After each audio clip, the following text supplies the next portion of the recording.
Hello and welcome back to the Black and White Podcast season premiere for season number 9. Yes, you heard it right, folks. We have made it to season 9, season premiere. Here we are. White James, joined as always by the number 1, Black James. Hello. 2 of the top 3 finishers in the second annual Black and White Invitational. Let's More go. on that later, but Black James, it's so great. We're doing a morning recording. This is new for us. But Black James, I want to get in a little week 0 college football conversation. We're going to keep this quick. We're going to keep this tight, but boy, oh boy, we want to get the people ready. College football is here. The full week starts, of course, next weekend, Labor Day weekend, but we got a little something to nosh on here this weekend. Black James, what's going on? How you doing, my friend? My Blanco amigo, it has been a fantastic summer. Longtime listeners of the show know that this is the best time of the year. Football is in the air. Baseball is in the air. We're getting very close to the Brewers reaching their ultimate challenge.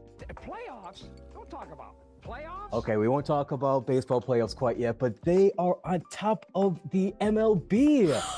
But we don't have time to talk about baseball. We're going to get Hebrew Hammer on the show in the next week or so. White James, take it away. Let's get into week 0 action. Black James, let's talk. We're going to get to week 0 momentarily. I want to give us a broad painting here, a broad stroke, the 2025 college football season.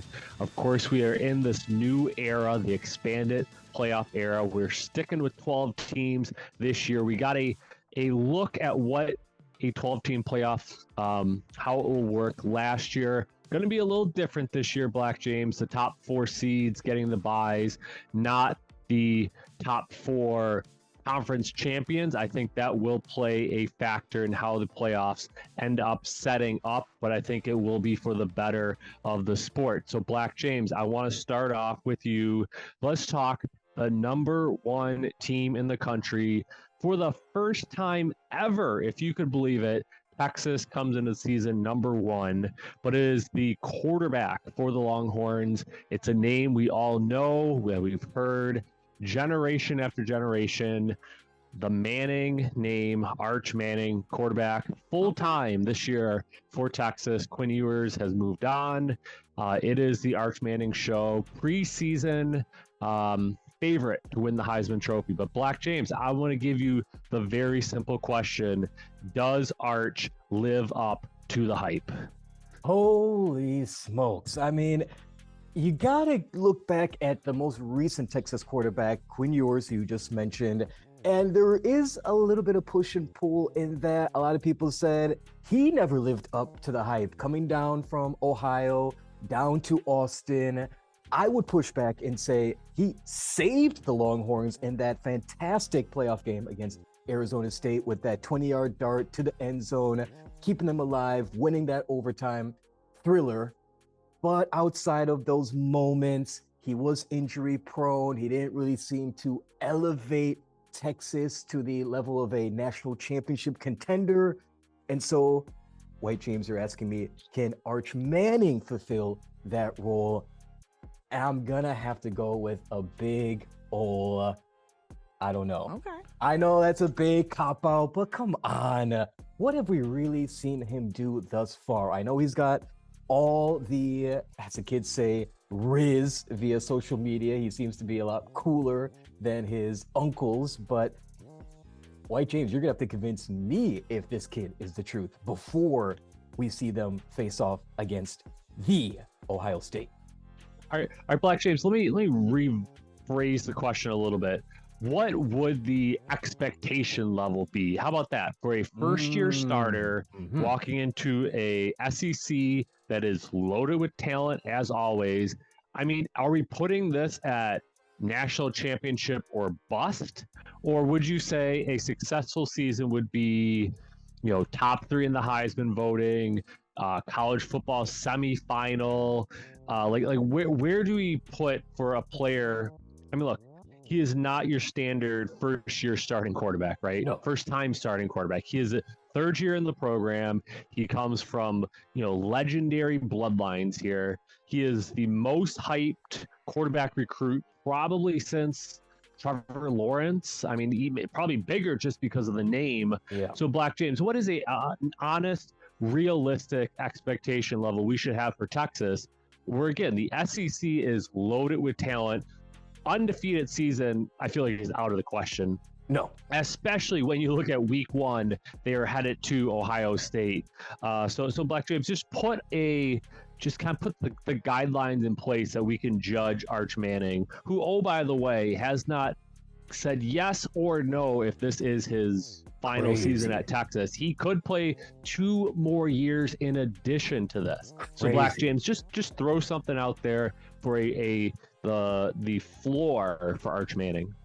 The floor is going to be making it to the SEC championship game. And I know that's a pretty high floor, but you look at who they really have to face off this year.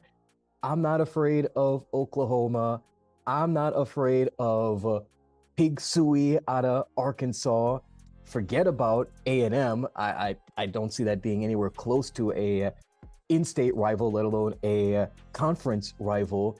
The one game I am a little worried about is versus Georgia, November 15th, and that might be a preview of the SEC championship game, other teams notwithstanding. And so to me, they've got a clear runway to be in the top 2, if not 3 teams in the conference. So for me, the floor is just making it to the championship game. And of course, the ceiling is facing off against, can I be unoriginal here and say maybe the first game of the year will be the last game of the year? See if they can overcome Ohio State on January 15th. So that to me is the window. You got to at least make it to the SEC championship game, and an amazing exit if he wanted to be a one and done starter would be to win it all against a Big Ten opponent. That's Black James's not so subtle prediction of how the season will end. All right, I like it. We'll hold you to that prediction. Of course, you can make a change before the season gets underway next week. All right, okay. Texas notwithstanding, let's talk about other playoff teams. Let's rewind to last year. We had some surprise packages make it to the 12-team playoffs. Arizona State, SMU, Indiana, maybe even throw Boise State into that mix, although I think they're well positioned for a run again this year.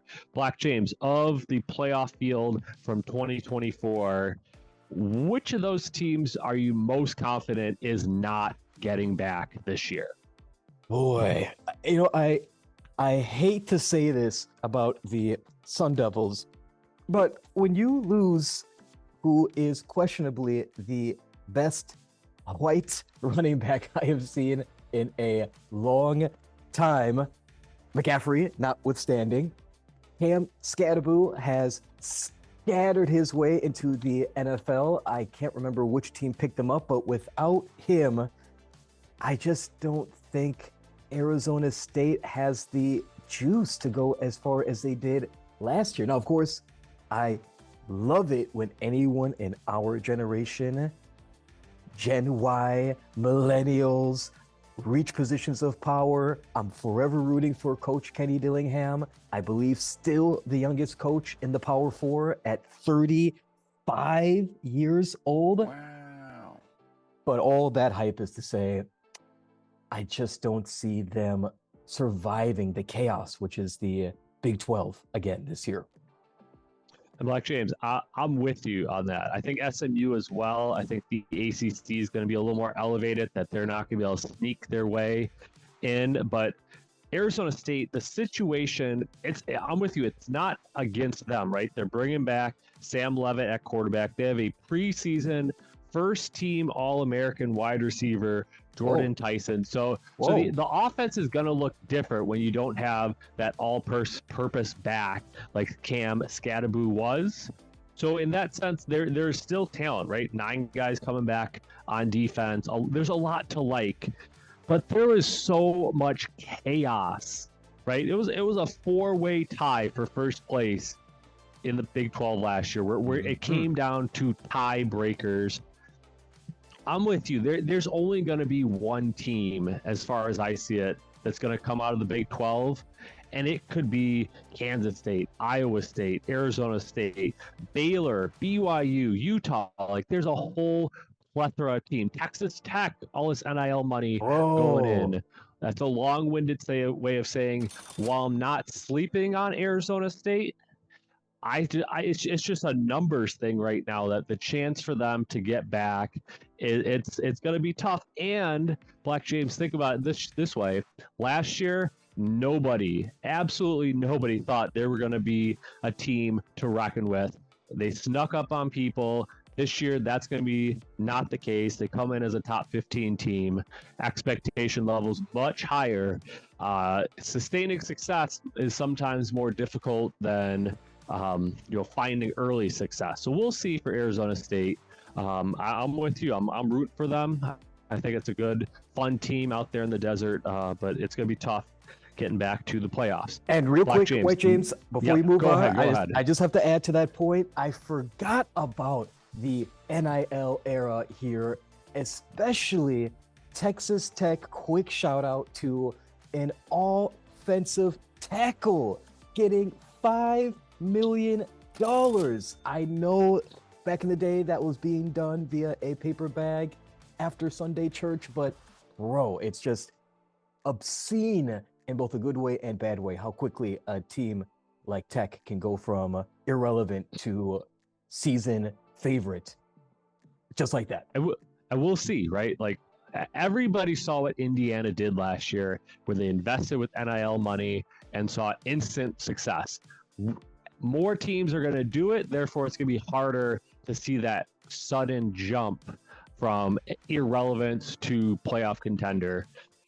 Speaking of, which team or teams, plural, do you see as potential first-time playoff participants? Whoa. You've got ranked in the top, just in top 20 right now. You got teams like Illinois, South Carolina, Miami, basically anyone in the Big 12 that have not been playoff teams prior, but are certainly in a position to start the year on the radar. If you could put together, I would say, a 10-win season for a Big Ten or SEC team gives you a legitimate argument for playoff contention. So, Black James, is there a team?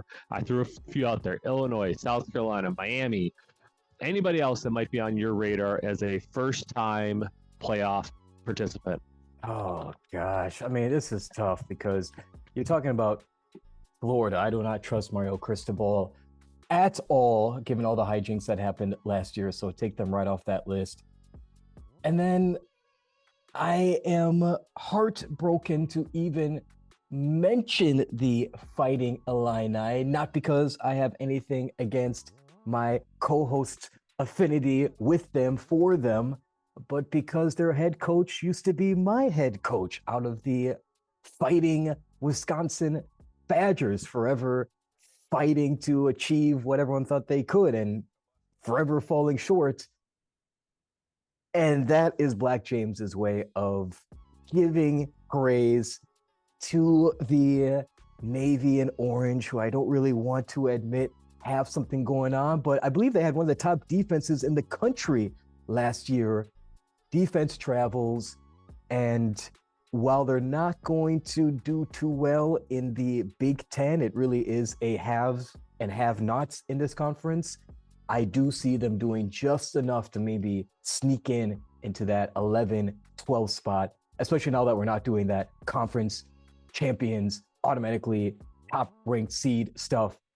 Give me Illinois, Champagne, pop them bottles.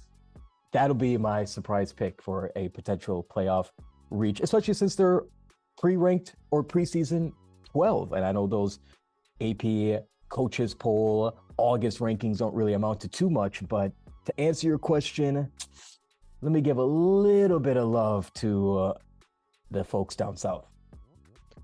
Black James, I like your pick. Bringing back Luke Altmaier at quarterback. I think if there's one thing I want, it is an experienced quarterback returning for my team. Not a guy for the transfer portal, not a true freshman. I want a guy with experience, and that is Luke Altmaier. The schedule really sets up well for Illinois. Just think back to Indiana last year. Didn't have to play Penn State, didn't have to play Michigan. All they had was at Ohio State, which was kind of like a nothing to lose game for them, right? Like all they had to do was not get absolutely blown out of the water, and everyone's going to say, it's fine, it's Ohio State. Illinois this year, they've got Ohio State at home, but they don't play any of the other big boys. I mean, they've got at Duke, which could be that's going to be a bit of a challenge early in the year. They're at Indiana, at Washington, at Wisconsin. But their home games, USC, Rutgers, Maryland, Northwestern. Black James, that is manageable. That is very manageable. And again, the Big Ten team coming out of the Big Ten, if you're a 10-win team, I think you are at worst in the discussion. I mean, there's no doubt that you're going to be in that top 10 to 15 range. But Black James, I'm a little surprised your boy South Carolina, Beamer Ball, not giving them the love here. I know the schedule. Black James, you want to talk about a difficult schedule. South Carolina, listen to the schedule starting in October. Ole Miss, at Alabama, at Oklahoma, Texas A&M.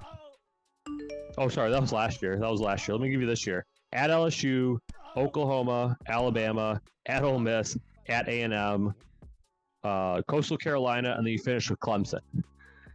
Black James, that is a brutal schedule. But you got Lenore Sellers, I don't know if say a dark horse Heisman candidate. He is a true Heisman candidate. Okay. You got Dylan Stewart, a stud on the defensive side. If South Carolina can repeat what they did last year, remember a 9-3 record, had that great finish of the season where they won 6 games in a row, knocked off Clemson right at the end of the year. Yes, sir. They're on the radar this year, right? They start the season in the top 15. That's a team, if they can manage that brutal schedule and maybe sneak up and maybe beat Alabama at home, beat Clemson at home, and that's 2 teams very much top 10. I mean, that will move the needle. I could see both Illinois and South Carolina moving up into the field. Obviously, Alabama, a team that missed last year, not a first-time participant, but you fully expect them to be back up. So we got to find those teams who will be up, who will be down. That's where I'm looking at. All right, Black James, we're cruising along here. I want to get quick thoughts from you about Clemson. Black James, how many times have we talked about Clemson, Dabo Swinney? We wrote him off. He said he's living in the past, doesn't play the transfer portal game. But here they are, top 5 preseason. Cade Klubnik coming back, Heisman aspirations, and this is a very, very good, like NFL talented laden roster for Clemson, and everyone's singing Dabo's praises again, where it was just like a year or 2 ago where we said he's lost touch with the modern game. So Black James and we're not talking playoff contention here. Are you putting Clemson in national championship contention right now? No way. I mean, White James, you just mentioned it. They ended the season losing to South Carolina. And as much respect as I do have for Beamer Bowl, I think that was a sign of the program just not being at the standard of a 2-time national champion towards the end of the 2010s. You know, last year they lost to Texas. That is national championship contention talent that they need to contend with. And outside of that, I didn't really see them achieve very much. Again, when it came time to playing the teams who have muster, they beat SMU by 3 points. And that's a team that just, I don't know what the opposite of relegation is, but they just came up. So no, I'm not seeing it. I don't understand why in the world they've been ranked this high in the preseason. So long story short, not buying it at all. All right, Black James. Well, we got to wrap it up here, but I'm with you, Clemson, sleeping on them. Black James, week 0, Farmageddon, Iowa State, Kansas State. Quick yes or no, you tuning in? Of course I am tuning in. I mean, people don't remember last year had a fantastic finish. And White James, I know you're trying to hop off the line. If you need to go, you can go. But I'm going to end the show with a transition into our Black and White second annual golf invitational. Folks, we got a nice little pod recorded after that round of golf. Big ups to the winner, Canadian James. But folks, week 0, 2024 gave us a lot to look forward to for that football season. Let's take a little trip back in time. Florida State. And now, with 5 seconds remaining, Aiden Byrne has a chance to be the hero.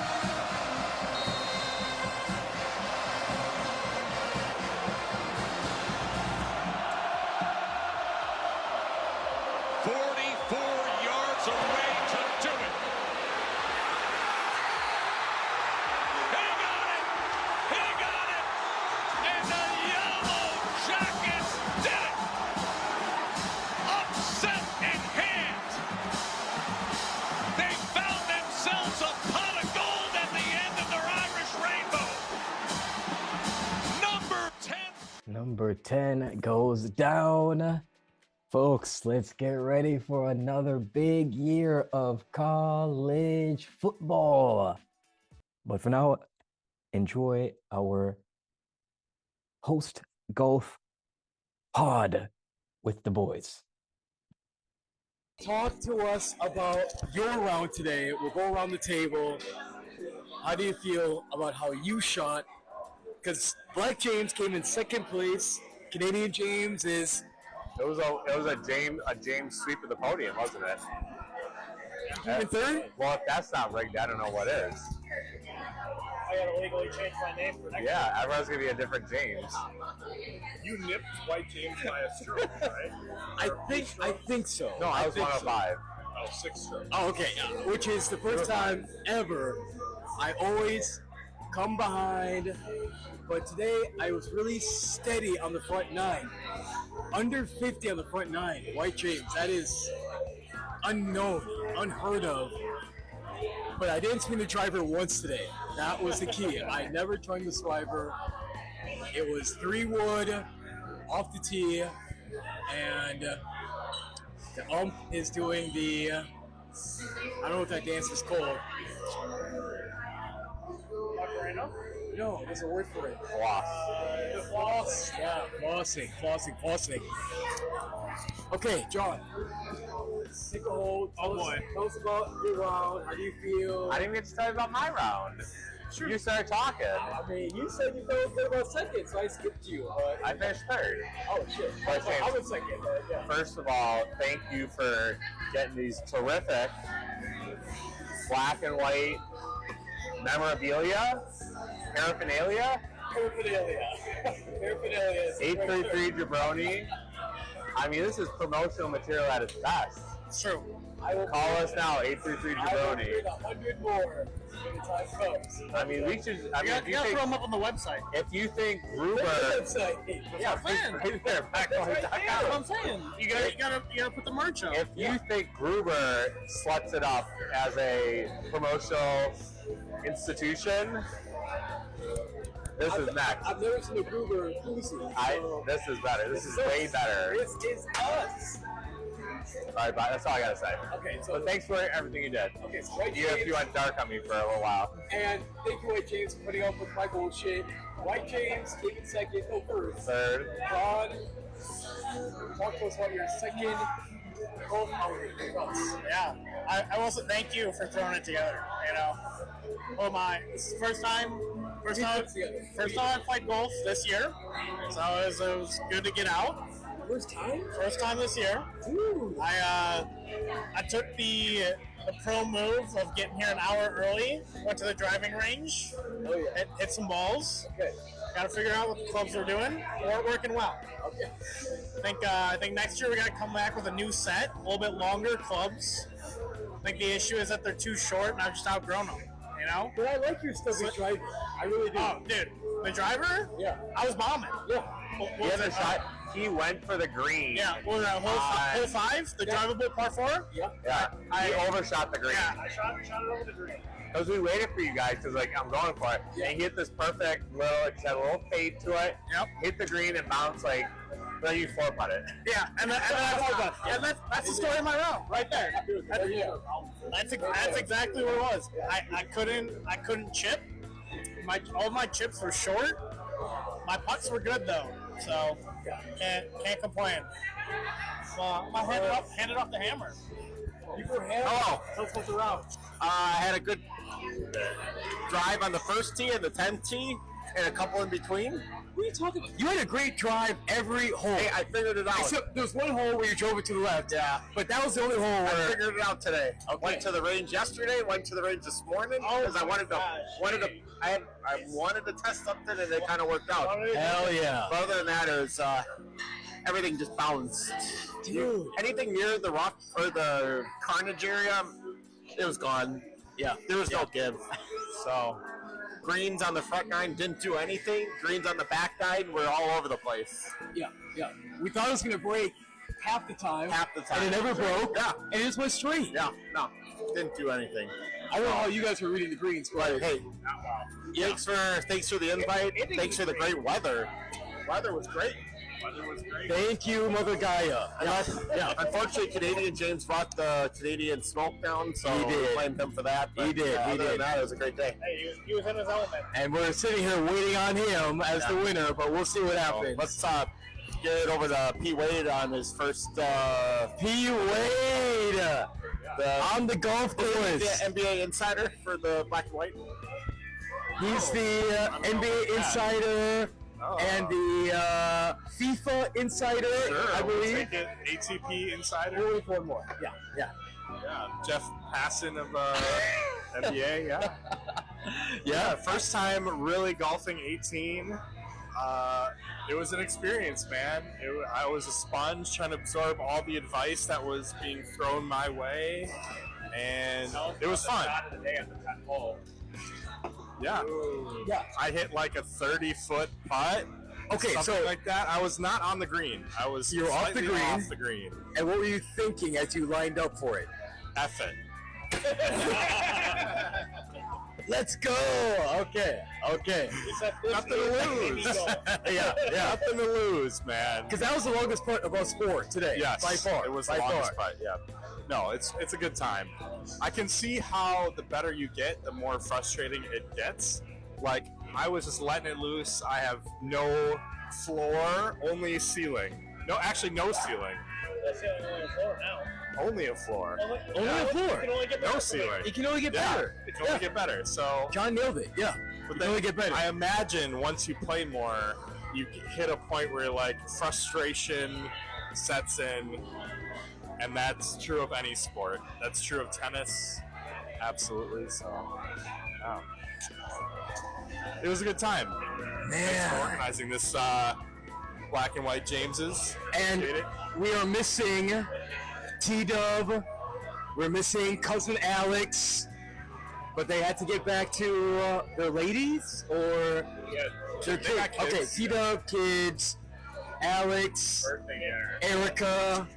If I got the name right, I was doing the guessing game earlier, so shout out Erica. I struggled, not gonna lie about that. And right now, Missing our champ. Canadian Alex is pulling a moose in terms of going missing, but we'll pull him in here when he arrives. But man, I'm just so happy the way today turned out.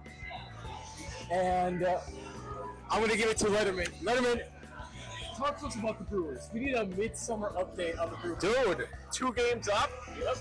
Cubs blew it today. Gave up 4 runs to Baltimore. We love to see that.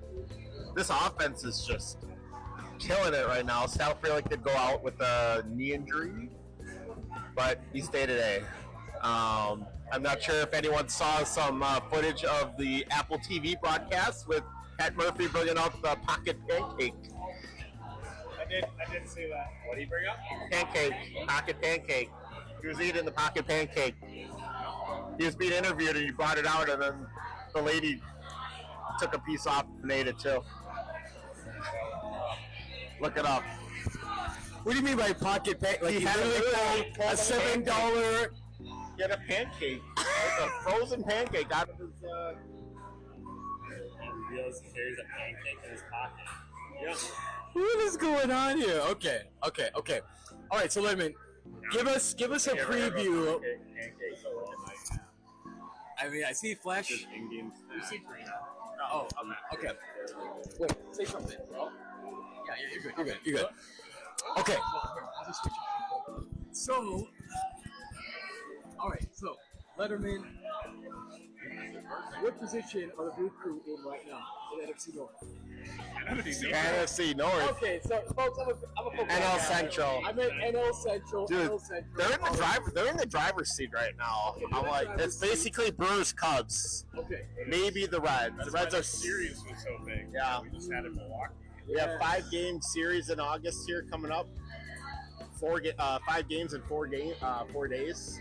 That's huge. And shout out to Doubleheader, yeah. Mr. Sam. I was able to make it out to the latest series, but what is going to be the difference maker this year? They've won the NL Central, 3 times this decade? Yeah. So, what's going to be the next step? They got the pitcher, they got the hitter, they got a new coach. I'm a little bit on the outside looking in, so I'm looking for your... They have the bullpen. Okay. They have the guys that Don't suck in the playoffs. just don't suck in the playoffs. I'm just worried about third and short. They're batting like 210. But William Contreras has raised his batting average 20 points in the last 5 games. So Reese Hoskins on the bench with an injury is helping him out here a little bit. So if we could get some guys to kind of produce since Cherio's out.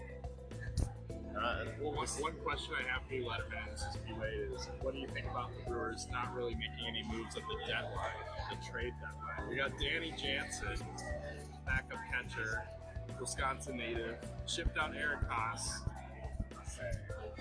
but not too many reinforcements for the Brewers. Well, if you think about it, we got Vaughn batting 370 since we got him. That's true. Quinn Priester, he's been stellar. Preseason acquisition.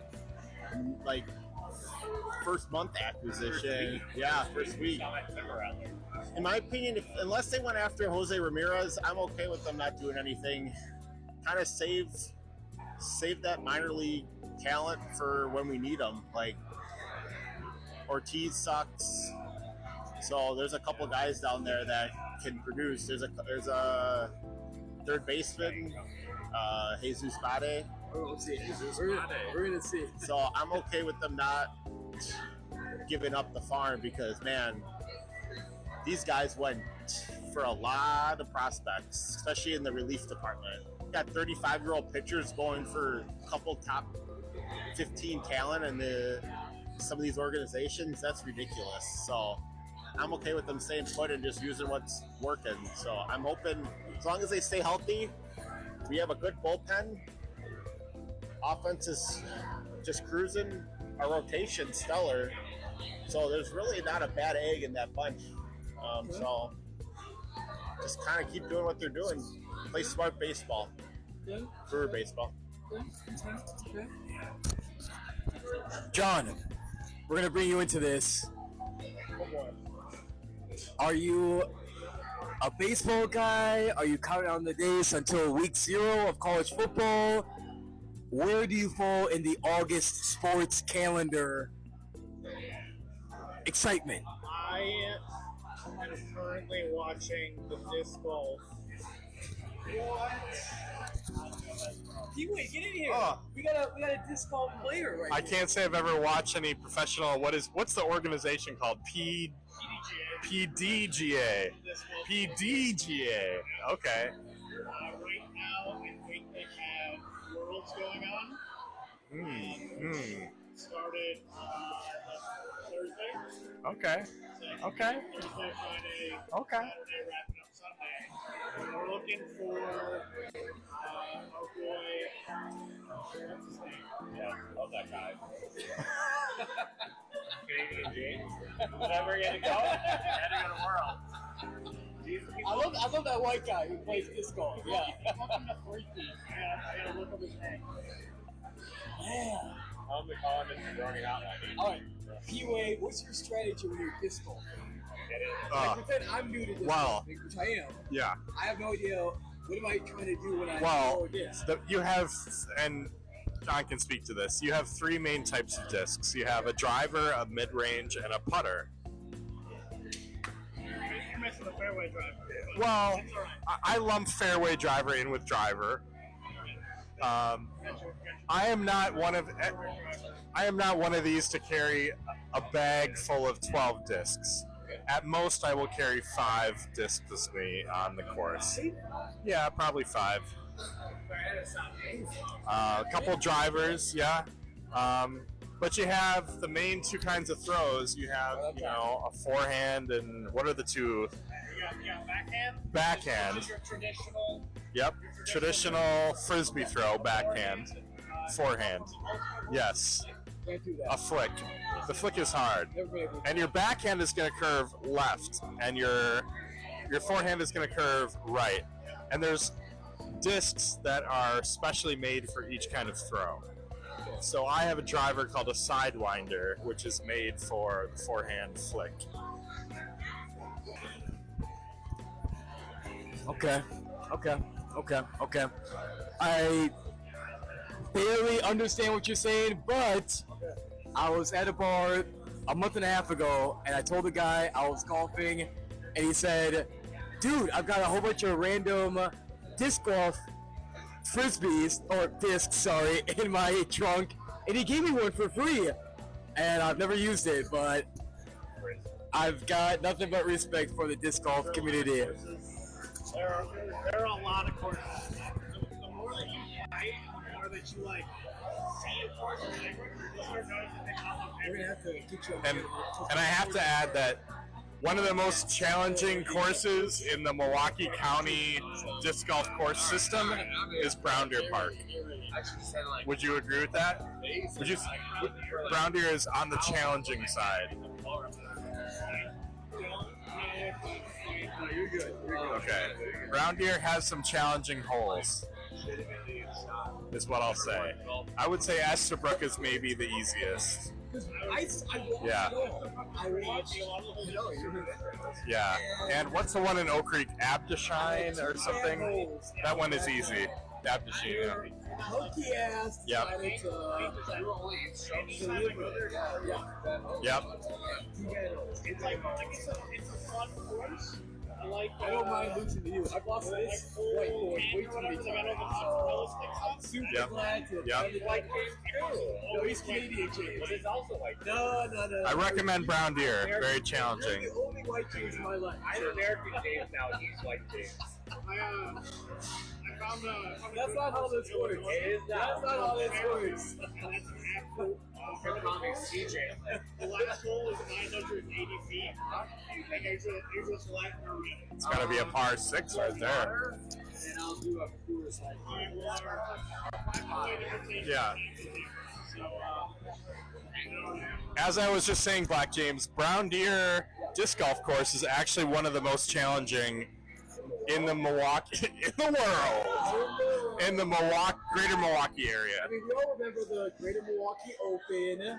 Tiger Woods. Tiger Woods, a standout on the tour throughout the late 90s, maybe early 2000s.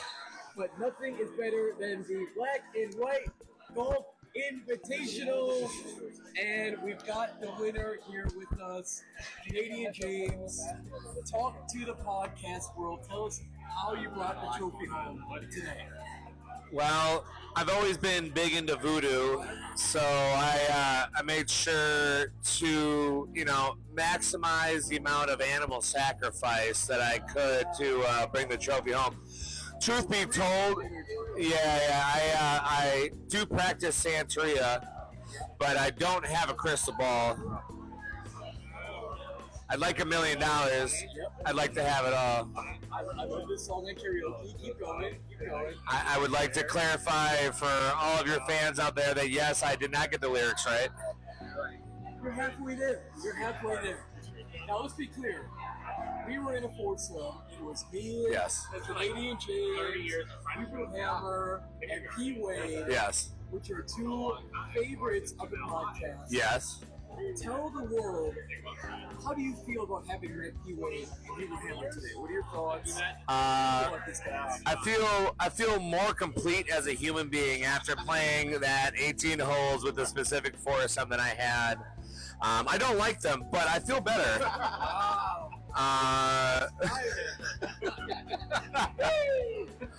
No, it was. I shot the best golf of my life. I don't deserve this.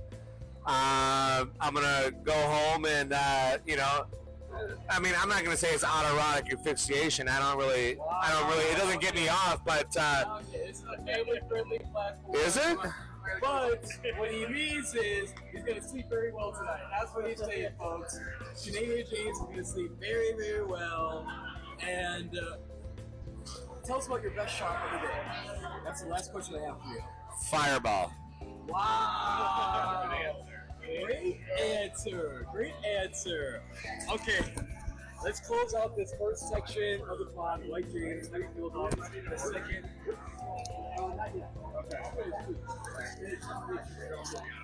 How do you feel about the second annual Black and White Golf Invitation? Black James, can I change the question on you? What do I think about the third annual? Let me throw this at you. It's going to be 2 events next year. 2 events. We are going to have a team event, a 2-man scramble team event. I like scrambles. And then we will also have a separate individual Black and White Invitational. Because I like the individual aspect, but I think to get more people, I think the 2-man scramble format could attract even more golfers. So, okay, that's 4th year. 36 holes. But we can do match play. That could be a 3rd event. 4th event. But Black, I genuinely think next year, 2026, we will keep an individual tournament that Canadian James will defend the championship for. And in addition to that, maybe early in the summer, do a 2-man scramble event, get maybe 6-8 teams. And I think the scramble will, that could bring in more people because some people, they don't want to be out there grinding individually for 5 hours. They want to just play off of someone else's better shot. I think that'd be a great way to get more people, print up more can koozies. But Black James, we're looking to expand. This is season 9 of the podcast coming up this fall. The Black and White Invitational is like our staple event. And I think next year it only gets bigger. Well, you're supposed to buy. I just want the folks at home to know White James is the best poker in a podcast space, in a friendship space. He is so patient with me. This would not have happened without the reservations made by White James. And Black James is more than happy to pull together the beer cruise series and the trophy. And I think this is altogether a very successful event. It was fantastic. I wish we had T-Dog here. I wish we had Cousin Alex That's here. fine. They'll be here. They'll be back. We'll be sure to stitch them into the photo. We'll get them on the Zoom and do a follow-up. We'll feedback. Okay, we're going to go around. We're going to wrap it up because we want to eat. Oh, okay. Okay, we're going to wrap it up here, folks. Peace.